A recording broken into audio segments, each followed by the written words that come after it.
Halo, assalamualaikum warahmatullahi wabarakatuh. Selamat malam. Saya dengan Huria. Kenapa hari ini atau malam ini saya ingin share ya, karena setiap hari, benar-benar setiap hari saya tuh dapat pertanyaan, kok bisa sih ngelihat sama mantan bareng gitu. Bahkan kalau kemarin sempat ngajak teman barunya ya gitu, ketemu dengan kita sekeluarga gitu. Jadi yang saya mau share adalah gimana sih caranya supaya dia seperti itu. Itu pasti bukan dari pihak saya aja, tapi juga kesepakatan dengan pasangan yang sebelumnya ya, itu ayahnya anak saya. Jadi kalau urutannya saya akan jelaskan, nanti pasti beda-beda setiap orang, tapi saya yakin ada satu dua yang bisa diambil untuk bisa dicoba ya, siapa tahu jalannya terbuka, karena semua itu kita lakukan kan demi anak kita ya, bukan cuma kita aja. Yang pertama adalah memaafkan. Jadi memaafkan itu nggak cuma maafin orang, kita juga harus maafin diri kita sendiri. Karena kalau misalnya terjadi suatu perceraian, itu pasti nggak salah satu pihak aja yang salah, dua-duanya salah kalau menurut saya ya. Jadi memaafkan mantan suami, memaafkan mantan istri, memaafkan diri sendiri gitu. Walaupun namanya maafkan ya, saya maafin tapi lupa ntar dulu ya gitu. Itu udah lumrah kayaknya gimana aja gitu. Dan semua orang saya yakin juga mengalami ya nggak semua sih, hampir setiap orang pasti mengalami memaafkan. Yang kedua adalah, lihat contekan dulu. Yang kedua adalah manage your anger. Nah itu tadi, setelah memaafkan kita belum tentu mau melupakan kan. Awas ya nanti kalau gini, awas ya, itu sering banget saya juga dengar, dan saya sendiri saat itu ya pasti melakukannya ya, awas ya nanti gini, awas lagi. Tapi memang terminimalisasi karena saya lebih fokus untuk gimana nih saya harus memenuhi kebutuhan di rumah, karena saya mau anak saya sekolah dengan tenang gitu ya, terus makan di rumah juga tenang. Kebetulan saya juga punya beberapa pegawai, jadi saya lebih fokus untuk mencari ya something to live ya, jadi benar-benar cari nafkah buat di rumah gitu. Jadi itu yang membuat saya tidak terlalu banyak berpikir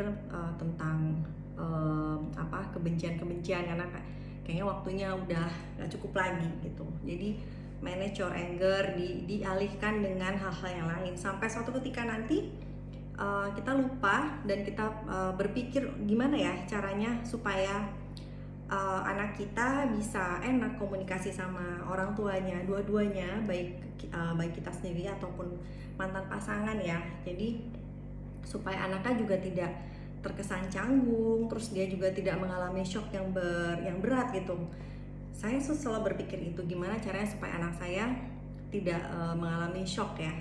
Nah kemudian saya membuka komunikasi dengan ya untungnya kami kedua belah pihak ini walaupun ada marah-marahnya ya itu pasti, tapi kita sama-sama mau membuka komunikasi, minimal bertanya gimana nih anaknya nanti kalau ketemuan gitu. Jadi saya membiarkan anak saya bertemu dengan ayahnya berdua gitu, saya tidak ikut ya, karena saya pikir nggak enak gitu ya, awkward kalau misalnya sampai sebagai mantan saya juga ikut-ikut. Dan kebetulan saat itu juga mungkin sayanya mulai fokus menata diri, kepengen sih gitu punya pasangan yang lain ya waktu itu. Jadi walaupun masih masa penjajakan juga, jadi kita sibuk masing-masing sampai gimana hasil ngobrol-ngobrolnya. Terus anak saya menemukan constraint ya, karena kebetulan memang saat itu ayahnya sibuk menata diri sejak sebelum berpisah, jadi memang sudah jarang banget membangun bonding dengan anak. Nah saya nggak kepengen di usianya yang sudah tua gitu ya, kita sudah berumur, jadi bondingnya itu semakin jauh. Jadi saya sampaikan, saya pengennya sih begini ya gitu, bondingnya begini, karena kan bagaimanapun juga nanti kalau kita mikirin hari akhir gitu, yang doain kita ya siapa lagi sih kalau bukan anak kita, dan anak itu harus anak yang solehah kan, itu anak kita perempuan. Dan beliau setuju gitu. Kemudian langkah berikutnya ya kita ngobrol bertiga sama anak kami ya. Kita punya concern kan seperti ini nih, kita udah berpisah sekarang, tapi kita pengen supaya kamu tetap merasakan kasih sayang yang tidak berkurang gitu. Gimana sih caranya? Apa sih yang harus kita lakuin supaya kamu tetap merasakan bahwa itu nggak ada kurang-kurangnya dari kami gitu. Nah kemudian anak saya bilang oke, kalau seperti itu kita pergi bertiga. Jadi whenever ayah has time to meet me, I ask Bunda to come with us gitu. Jadi waktu di awal memang agak bingung juga ya, jadi saya membiarkan anak saya ngobrol gitu sama ayahnya dan saya dari jauh gitu. Tapi ternyata ayahnya itu sudah cukup jauh tertinggal ya, anaknya udah teenager gitu. Sebenarnya teenager kan juga punya constraint sendiri ya, yang lebih kompleks ketimbang waktu SD gitu.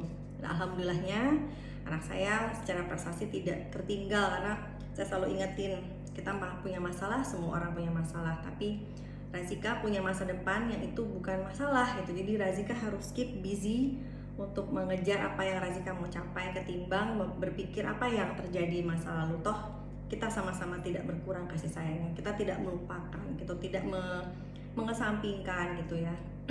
Nah, jadi dia memang waktu itu fokus, alhamdulillahnya. Nah, karena saya melihat kok ayahnya ini masih kurang connect gitu ya, jadi saya yang berulang-ulang menyampaikan, Razika itu teenager harus ABCD gitu ya. Terus saya juga sampaikan ke anaknya bahwa ayah tuh seperti ini, jadi kamu harus begini. Coba dipikirin kira-kira cara yang enak bagaimana sih menghadapi ayah gitu. Terus ngajak ngobrolnya mulainya seperti apa. Dan ayahnya juga saya kasih referensi-referensi ya gitu, how to deal with teenagers ya, dari apa sih ya, dari literasi, dari YouTube gitu. Karena memang kan generasi yang sekarang itu lumayan kompleks ya menurut saya, tapi kita harus bisa catch up gitu kan. Kita harus bisa, bukan follow sih ya, kita bisa adjust lah dengan kondisinya gitu. Nah itu semua yang membuat kita sampai sekarang tuh nyaman. Jadi kita selalu nyaman, kita nggak pernah mengganggu privasi masing-masing ya. Jadi baik misalnya ayahnya mau punya pasangan, atau pada saat saya juga berpasangan, kita saling mendukung gitu. Jadi saling mengenalkan, ini loh nanti yang jadi pasangan saya gitu ya. Dan anaknya juga harus tahu.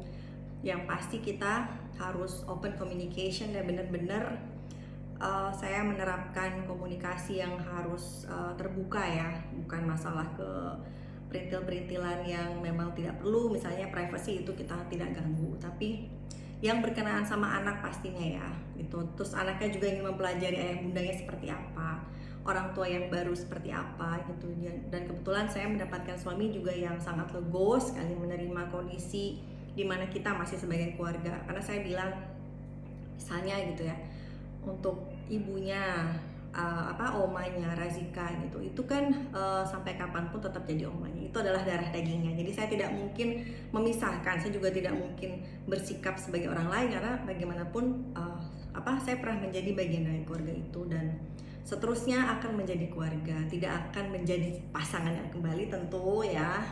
Itu kita sudah lewatilah masa-masa seperti itu, tapi yang pasti komunikasi dengan pihak keluarganya juga baik. Jadi itu yang terjadi sekarang ini. Saya merasa bahwa silaturahmi ini yang membuat kita nantinya insya Allah jadi orang-orang yang lebih baik. Kenapa sih kemarin saya sampaikan juga di postingan saya sebelumnya ya, we have to be good, we need to be good. Jadi bukan karena kita baik supaya dilihat anak baik, tapi memang kita baik, anak kita pun jadi baik tanpa bermuka dua gitu, tiga dan seterusnya gitu ya. Dia akan menjadi pribadi yang baik karena memang dia melihat contoh-contoh di sekitarnya itu baik gitu. Dan kebetulan sekali orang tua saya pun mendukung gitu ya. Jadi semuanya lingkungannya itu memang sangat kondusif ya. Jadi alhamdulillah, jadi semuanya kondusif. Jadi kita pasti punya masalah, tapi selama ini bisa di handle dengan diskusi gitu. Jadi justru lebih menyenangkan ketimbang saat kita masih menikah ya. Mungkin kalau dulu kita tidak main teriak-teriakan, tapi lebih ke perang dingin. Nah kalau sekarang itu malah lebih enak gitu, karena kita merasa sebagai keluarga, sebagai teman. Jadi bukan sebagai seorang yang punya perasaan gimana lagi ya gitu, tapi karena sebagai teman itu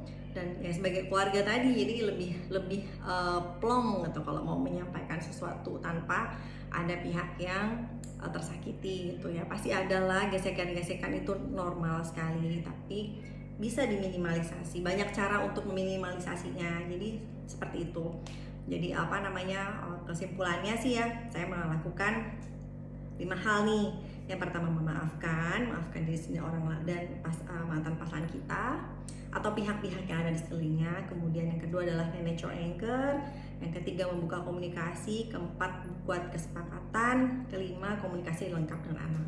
Tapi itu semua bisa terjadi karena kami tidak memiliki background saling menusuk ya. Maksudnya kita berpisah bukan karena masing-masing mempunyai pihak lain, tapi jika hal itu pun terjadi, saya yakin masih ada cara yang lebih enak gitu daripada bermusuhan dan seolah-olah berkompetisi untuk mendapatkan perhatian pasangan atau mantan pasangannya, tapi lebih memikirkan bahwa we do it for our kids, bukan demi anak tapi untuk anak. Itu kalau menurut saya. Kalau demi anak tuh rasanya seperti kita melakukan satu pengorbanan, itu jadi kayak nggak fully ikhlas gitu. Kalau misalnya kita melakukan demi anak, itu berarti kita memang dari hati yang terdalam, dengan sadarnya gitu kan, kita melakukannya untuk anak dan untuk masa depannya gitu, dan untuk semua kebaikannya gitu sih kalau menurut saya. Semoga bisa bermanfaat. Kalau misalnya memang ada yang mau ditanya lagi, silahkan DM, karena saya benar-benar tiap hari dapat WhatsApp, dapat DM bertanya bagaimana caranya. Saya merasa tidak punya hal yang spesial untuk disampaikan, tapi itulah urutan yang kami lakukan gitu ya. Semoga bermanfaat. Wassalamualaikum warahmatullahi wabarakatuh.